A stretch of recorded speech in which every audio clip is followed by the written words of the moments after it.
नमस्कार दोस्तों, ocean network में आपका स्वागत है। मैं हूं ओमकार चौधरी।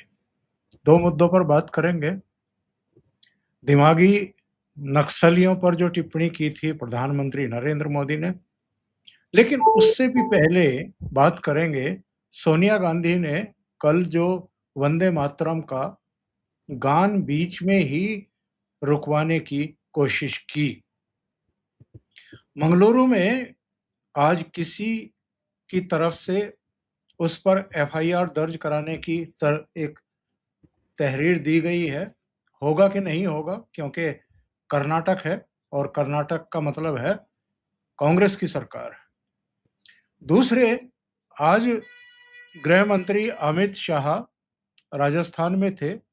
अटल बिहारी वाजपेयी जी की करीब 21 फुट ऊंची एक प्रतिमा का अनावरण करने के लिए एक कार्यक्रम में शामिल होने के लिए गए थे और उन्होंने सोनिया गांधी के इस एक्ट पर तीखी प्रतिक्रिया व्यक्त की है।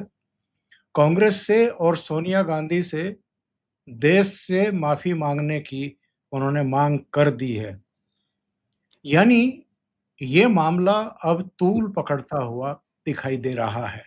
हमारे साथ जुड़ रहे हैं धीरेन्द्र पुंडीर जी, तो उनको साथ में जोड़ करके चर्चा को आगे बढ़ाएंगे। धीरेन्द्र जी, बहुत स्वागत है। नमस्कार।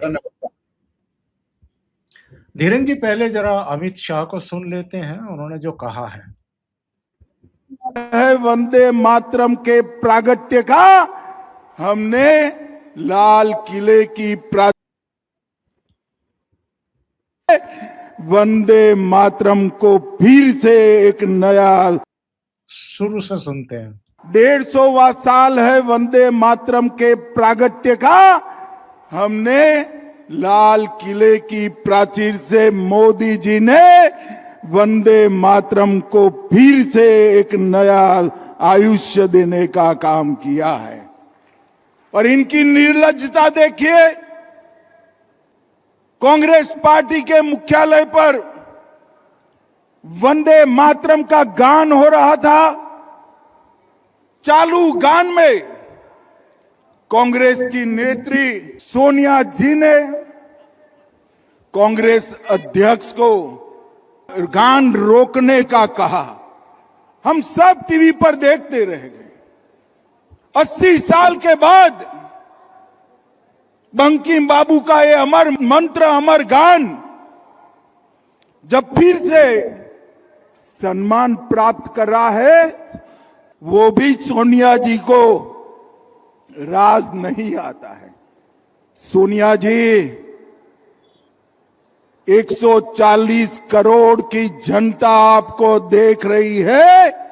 आपके द्वारा किया गया ये पाप इस देश की जनता कभी माफ नहीं करेगी, कभी माफ नहीं करेगी।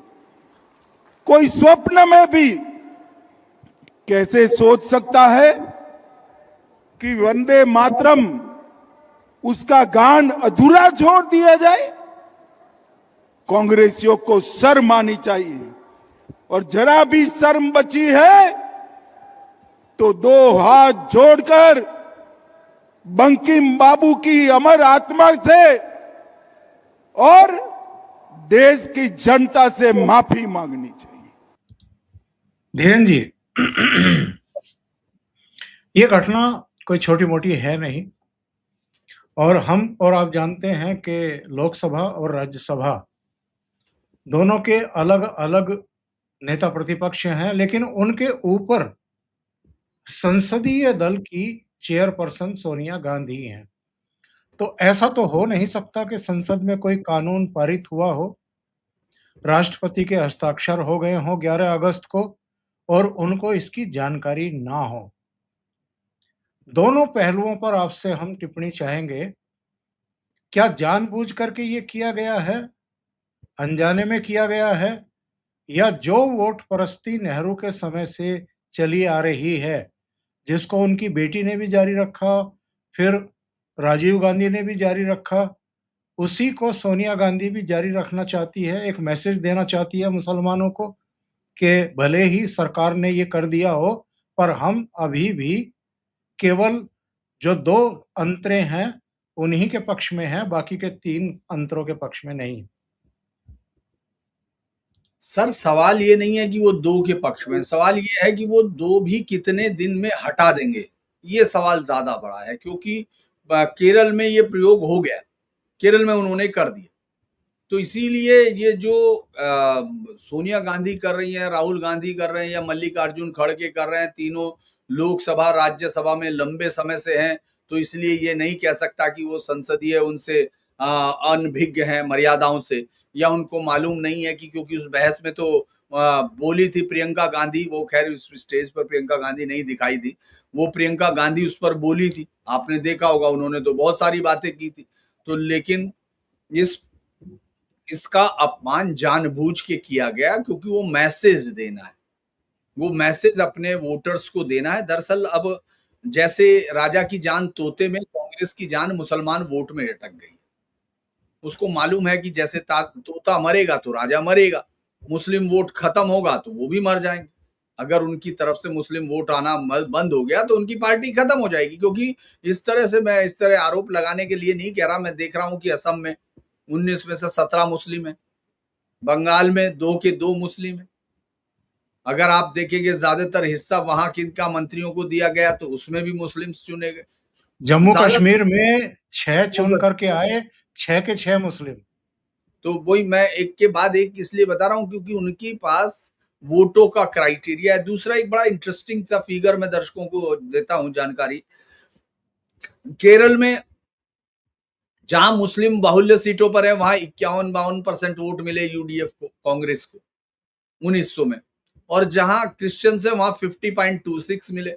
लेकिन जहां हिंदू हैं वहां 42% पर कांग्रेस रही, यूडीएफ। तो सीधे सी बात है, उनको मालूम है कि हम हिंदू वोटों को कुछ जो हिस्सा हम पे आ रहा है, इसके बावजूद आ रहा है कि हम वंदे मातरम को गाली दें या हम किसी और को गाली दें, भारतीय प्रतीकों को अपमानित करें, लेकिन इन बातों से हमको मुस्लिम वोट कंफर्म होता है, तो वो मुस्लिम वोट की तरफ जाएंगे। तो इसीलिए कांग्रेस ने ये सब जानबूझ के किया है, उसको मालूम है और उसने बोला है, कोई ऐसी चीज भी नहीं कि भाई कोई अनजाने में हो गया हो। वो गुस्से में है, उसको मालूम है कि राष्ट्रगान या राष्ट्रगीत के बीच, अब नए कानून के मुताबिक उसके बीच में भी आप ये सब नहीं कर सकते हैं, लेकिन वो जानबूझ के किए। ये एक, या तो वो इतने अनभिज्ञ हैं, उनकी पार्टी अब उनके हक में नहीं आ रही। जैसे मैं आज देख रहा था सुखविंदर सिक्खू को, वो आराम से अटल बिहारी वाजपेयी जी के उस पर जाके मूर्ति पर चढ़ा रहे हैं, कांग्रेस के मुख्यमंत्री, शायद उनको तलब कर लिया जाए, ये भी हो सकता है, क्योंकि राहुल गांधी तो परछाइयों से भी लड़ रहा है। तो मुझे लगता है कि ये एक बड़ा डेस्परेट अटेम्प्ट है कि भाई किसी भी तरह 2027 का चुनाव है, मुस्लिम वोटों के लिए जो हमारी लड़ाई है अखिलेश यादव से, उसमें हम अग्रता रखें ताकि हम सीटों को ले सकें। क्योंकि ये ऐसे नहीं है भाई, आप हल्द्वानी में अगर आप सुन रहे हो, एक नया कहानी लेके आ गया कि मैं दलित हूं तो इसलिए मेरे मंच को धोया गया। उन्होंने बिल्कुल साफ कहा कि भाई इन्होंने हिंदू प्रतीकों को गालियां दी, हिंदू धर्म को कोसा, और हिंदू धर्म को इन्होंने क्या क्या कहा था, उस सब के लिए हम लोग, इसीलिए उन्होंने कहा, उन्होंने कोई भी जातिवाद वर्ड यह इस्तेमाल ही नहीं किया। लेकिन कांग्रेस अब उसका इस्तेमाल कर रही है और आज उसने ये जानबूझ के किया। और मुझे लगता है कि उनके एजेंडे को एचएम भी जो बोल रहे हैं, उनको भी लगता है कि हमारे एड्रेस इससे होंगे। लेकिन हाँ, कांग्रेस ने जानबूझ के किया। अगर इसको बीजेपी और ज्यादा प्रचारित करेगी तो वो अपने वोटर्स के लिए करेगी, लेकिन कांग्रेस के वोटर्स को इससे, कांग्रेस को फायदा रहेगा। उसको मालूम है कि मेरे मुस्लिम वोटर्स जो हैं इंटैक्ट हैं। जी। सवाल तो यहाँ ये भी उठता है कि अमित शाह साहब जो हैं वो देश के गृह मंत्री हैं, उनकी जिम्मेदारी बनती है कि कहीं कानून का उल्लंघन हो रहा है तो उस पर एक्शन भी हो। ऐसे लोग जो जानबूझ करके अपराध कर रहे हैं उनको कटघरे में खड़ा भी किया जाए। तो अगर सोनिया गांधी ने ये जानते समझते बूझते हुए भी कि राष्ट्रगान में अगर कोई बाधा उत्पन्न करने की कोशिश करता है, उसे रोकने की कोशिश करता है या उसका अपमान करता है, तो कम से कम 3 साल की कैद का प्रावधान है, सजा का प्रावधान है। तो क्या केवल राजनीतिक घात प्रतिघात होंगे या कानूनी कार्रवाई भी होगी? देखिए अभी बीजेपी की जो पॉलिसी अभी दिख रही है वो ये सब चीजें पता नहीं उसका अपना एक आइडिया होगा, क्योंकि उनके बहुत स्टांस समर्थक भी इस बात से थोड़ा सा नाराज होते हैं कि वो अंजाम तक नहीं ले जा रहे किसी चीजों को। राजनीतिक फायदा तो उठाया जा रहा, वो फिर दोबारा उत्तेजित कर देंगे, लोग फिर लड़ने लगेंगे, उनके लोग बेचारे अपना यूट्यूब पे लड़ने लगेंगे तमाम पे जाके, लेकिन वो कुछ करेंगे नहीं। ये तो श्योर है कि वो कुछ करेंगे नहीं, इसमें कोई शक नहीं, क्योंकि इनमें से इतनी हिम्मत अब मैं नहीं मानता हूं कि वो सोनिया या राहुल को कोई उठा के जेल में डाल देंगे, क्योंकि उनको ये समझ नहीं। वो जानते हैं कि साहब इंदिरा गांधी को 7 दिन के लिए भेजा गया था, उसके बाद वो इंदिरा वापस लौट आई। उस समय चौधरी चरण सिंह की जिद थी कि भाई इनको भेजा जाना चाहिए। मोरारजी विरोध में थे, लेकिन आपको मालूम है कि भाई उन्होंने इस प्रिविलेज मोशन में गए और सदन के सत्र के रहने की अवधि के दौरान उनको भेज दिया गया। उसके बाद क्या हुआ, वो उस बात को मुझे लगता है आज तक पकड़े बैठी है, क्योंकि पहली सरकार थी जो बनी थी 1977 में सरकार बनी और 80 में बिखर गई। तो वो कई बार क्या होता है कि आप उस सबक को लिए रखते हैं, कई बार क्या होता है आप कई बार चोट लगी होती है तो भी आपको नींद में लगता है कि यार वहां दर्द तो नहीं हो रहा। तो कुछ ऐसा ही भाव मुझे लगता है, क्योंकि इससे ज्यादा वो जाएंगे नहीं, क्योंकि हम लोगों ने देखा है अभी तक ऐसा कोई बहुत बड़ा एक्शन तो नहीं हुआ। वो लोग पूछताछ से आगे आपने देखा ईडी के केस नहीं बढ़े हैं, ये सब उनके समर्थकों की भी हुआ। मैं तो एज ए मेरे अनुभव के आधार पे कह रहा हूं कि इस तरह से तो अभी मैंने नहीं देखा कि वो किसी एक बड़े उसको ले जाके या उसके खिलाफ वो लगे, क्योंकि लोगों ने कहा कि ये माफ करना भी उनकी ताकत बढ़ाना है, और ये धीरे धीरे दिख रहा है। आप देखेंगे कल आशुतोष रांका ने जिस बदतमीजी के साथ उसको इंस्पेक्टर को हड़काया, फिर सौरभ दास ने, और उसके बाद ये झुकते भी जा रहे हैं।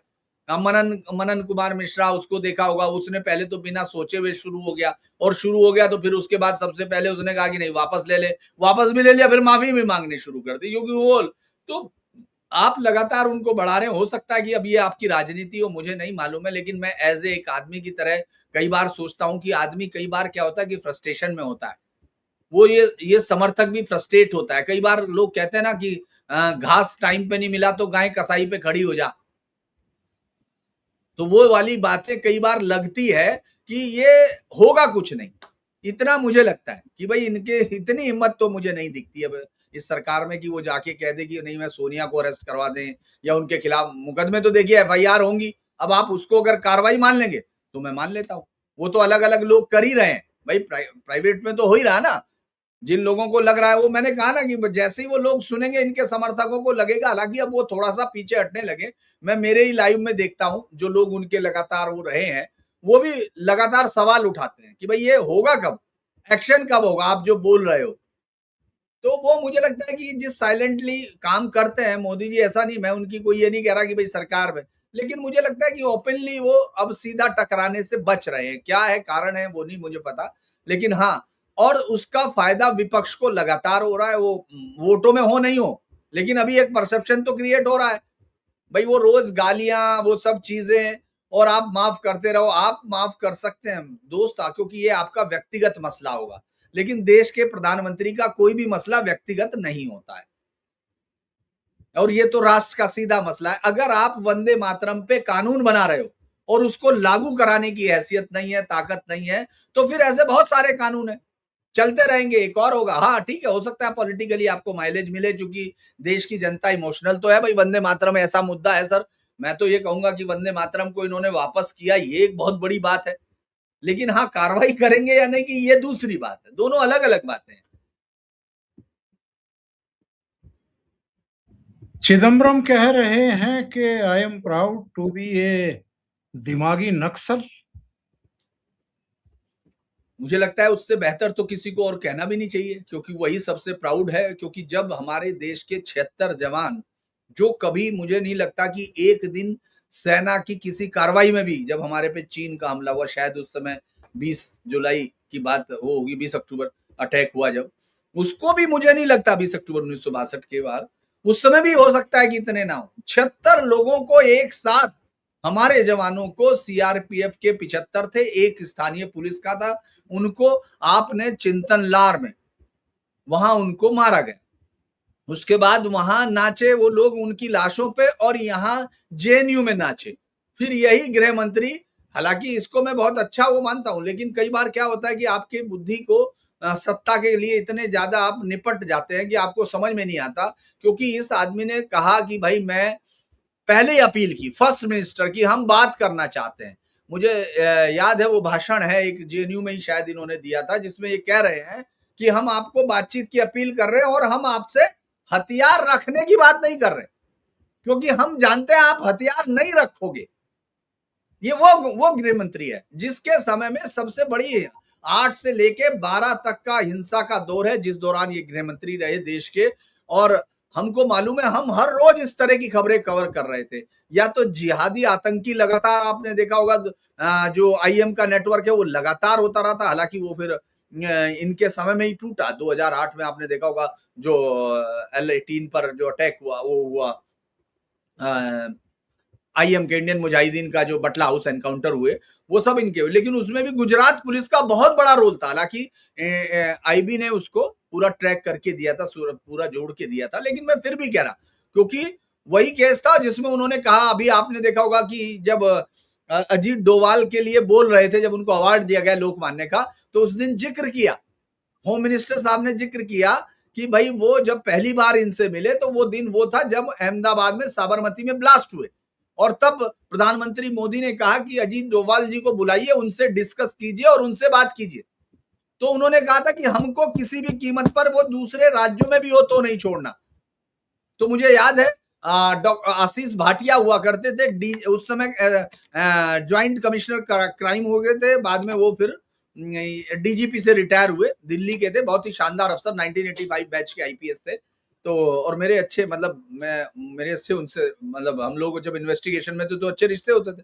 तो मैं ये बता रहा हूँ कि उस समय उन लोगों ने इतनी मेहनत की तो वो केस हुआ। उसके बाद फिर आपने देखा अटैक हुआ भाई, 26/11 सबसे बड़ा अटैक हुआ ना इस देश पे आज तक का, सबसे ब्रेजन, पूरी दुनिया के पहले अगर 10 गिने जाएंगे तो उसमें वो अटैक गिना जाएगा। उसके बाद ये कुछ नहीं कर पाए, इनको ये पता ही नहीं चला पाया कि हेडली ने वहां रेकी करके चला गया। तो इससे लिए इनको तो कहना भी चाहिए कि आप दिमागी नक्सल हैं, कुछ तो कमी रही होगी। हालांकि उन्होंने हम लोग ये खुद इनकी तारीफ मैं आपको बता दूं, एचएम ने की ऑफ द रिकॉर्ड में, उन्होंने कहा कि भाई उन्होंने एक अच्छे, अगर पहले किसी का काम देखा है तो इनका काम देखा है।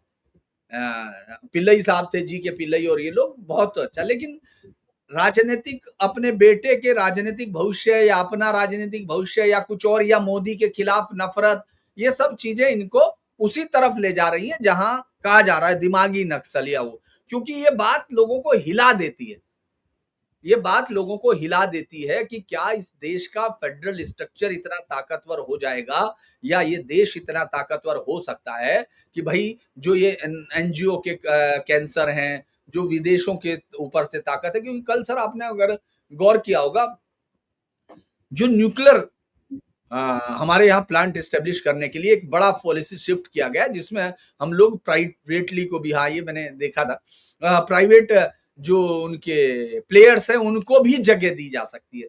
ये बहुत बड़ा शिफ्ट है, टेक्टोनिक शिफ्ट है इंडियन पॉलिसी में।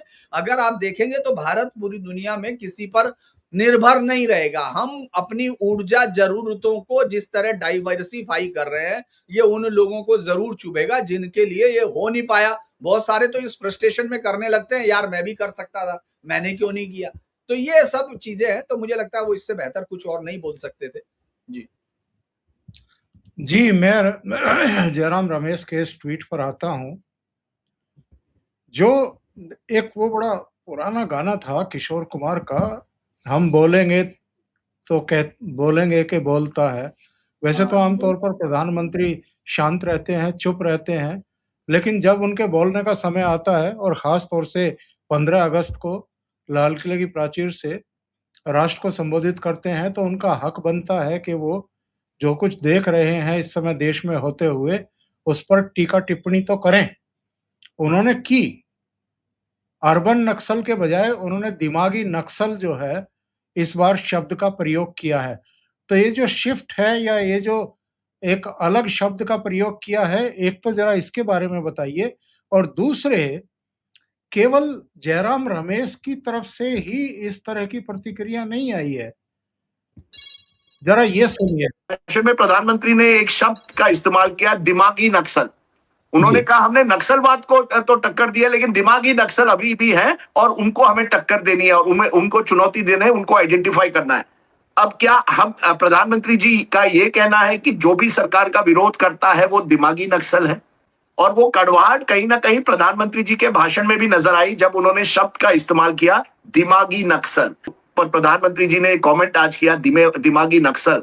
मैं उसको उस दृष्टि से देखता हूं, ये सब दिमागी नक्सल है, खान मार्केट गैंग है, ये लगातार इसका इस्तेमाल प्रधानमंत्री जी, इनको भी जवाब दीजिए कि उनका मकसद किनको चिन्हित करना था।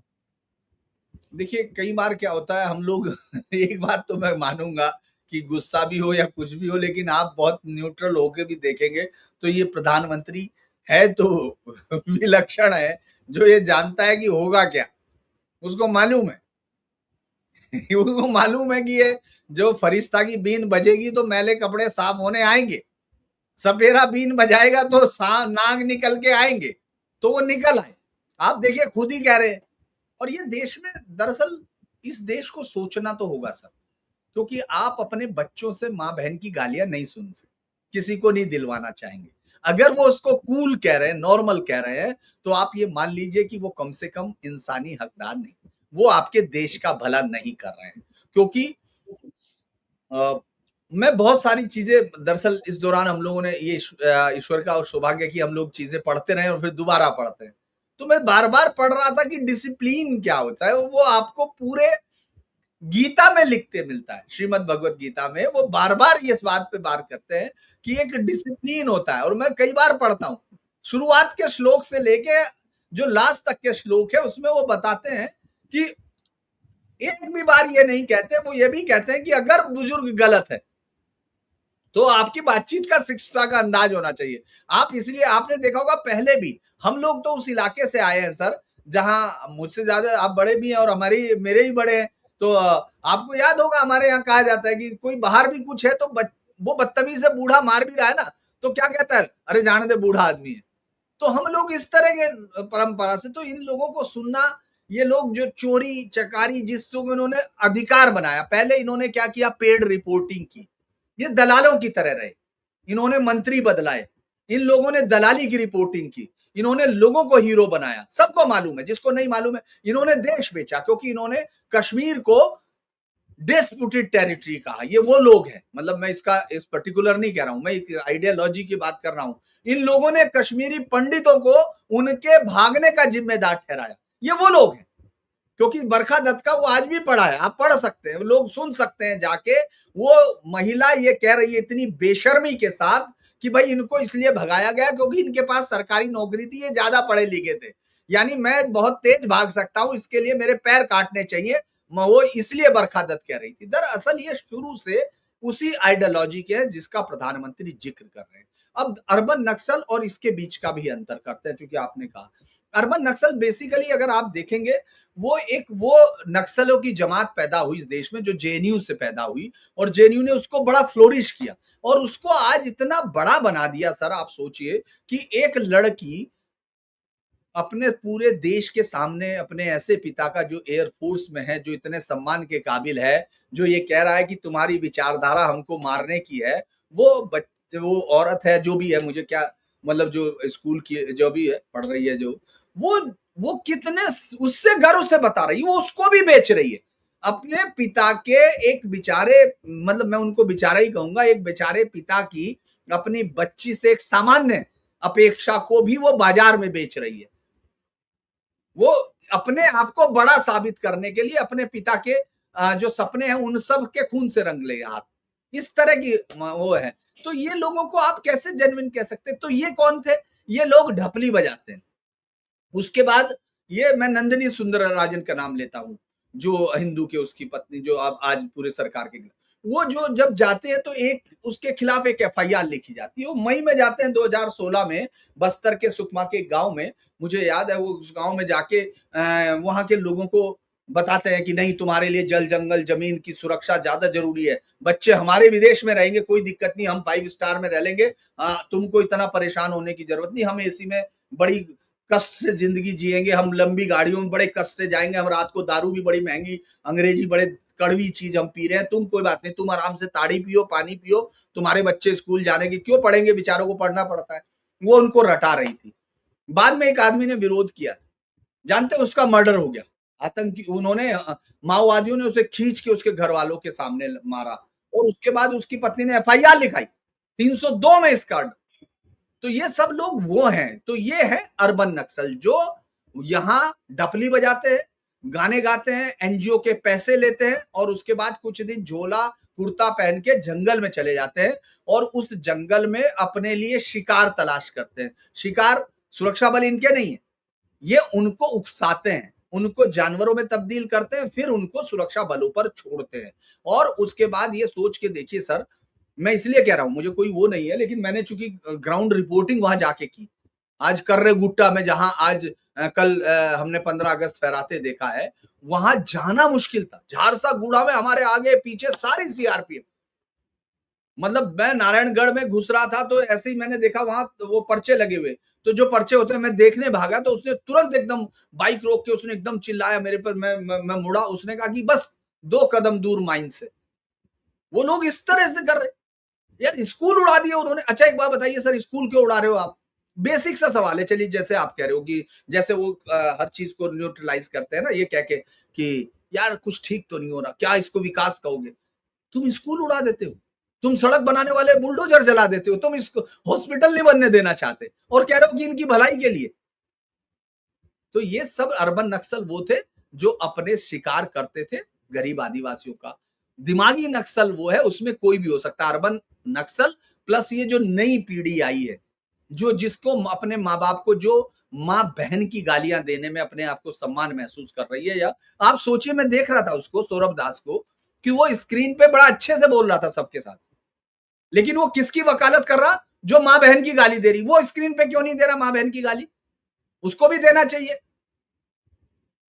भाई। तुमको जो अच्छा काम करता है आप उसको प्रोत्साहित करते हो ना, करनी कथनी करनी में अंतर नहीं होता, यही तो गांधी कहते हैं भाई, कम से कम करो। तो तुमको कम से कम करना चाहिए, तुमको माँ बहन की गाली के साथ ही संवाद करना चाहिए सबके साथ, क्योंकि वहां तो आप बोल दिए, बाहर जाओगे मुंह रंग देगा कोई ढंग से। तो इसीलिए मुझे लगता है कि ये लोग वही हैं, जयराम रमेश और ये सब लोग एक ज्यादा ब्रॉडर। दरअसल प्रधानमंत्री मोदी का ये एक है, मैंने जो आपको कहा कि ये बात तो माननी पड़ेगी कि उनके पास शब्द संचार ज्यादा अच्छे से, उनका कम्युनिकेशन जो पत्रकारों की ताकत मानी जाती थी, उससे बेहतर प्रधानमंत्री के तौर पर जो मैसेज वो देना चाहते हैं उसको देते हैं। आप सोचिए, उन्होंने एक अर्बन नक्सल, लुटियन गैंग, जैसे ये दुखी था बेचारा खान मार्केट गैंग, उन्होंने एक एक चीज सही पहचानी और ये किसी और ने नहीं बताया। क्योंकि दो, अच्छा एक बात बताइए सर, किसी को कैसे पता चलेगा कि ये दिमागी नक्सल है ये चिदम्बरम? जब वो बोलेगा तभी तो पता चलेगा, नहीं तो कैसे पता चलेगा? अब उन्होंने एक ऐसी, अच्छा जहर मोहरा क्या होता था याद होगा आपको, हम लोग गांव में नहीं देखते थे जहर मोहरा, हालांकि वो असर करता था या नहीं करता मुझे नहीं पता, लेकिन याद है जैसे ही कोई किसी के सांप काट लेता था तो कहते थे जहर मोहरा किसके पास है। क्योंकि जब मैं गाँव में रहता था ये सब चीजें देखता था, तो वो जहर मोहरा लाते थे, यहाँ पैरों पे लगाते थे कि ये सांप का जहर खींच रहा। मुझे लगता है प्रधानमंत्री ऐसे ऐसे करके जहर मोहरा लगाते रहते हैं, लोग आगे बताते रहते हैं, जहर लगाते रहते। अब वो आगे बता रहे, महुआ मोहित्रा ने भी कहा मैं भी ये हूँ, ये भी प्राउड है, और उसके बाद कोई इकबाल है, सैयद इकबाल है, पता नहीं कौन कौन अब आगे, तो हमको पता ही नहीं था ये भी है, अब इन्होंने बता दिया। तो प्रधानमंत्री अपने ही लाइन को ब्रॉड करते रहते हैं और लोगों के साथ खेलते रहते हैं, लेकिन हाँ उनकी बाकी टीम उसको कन्वर्ट नहीं कर पाती और यही उनके लिए कभी भविष्य में बड़ा दुख का विषय होगा। जी सर।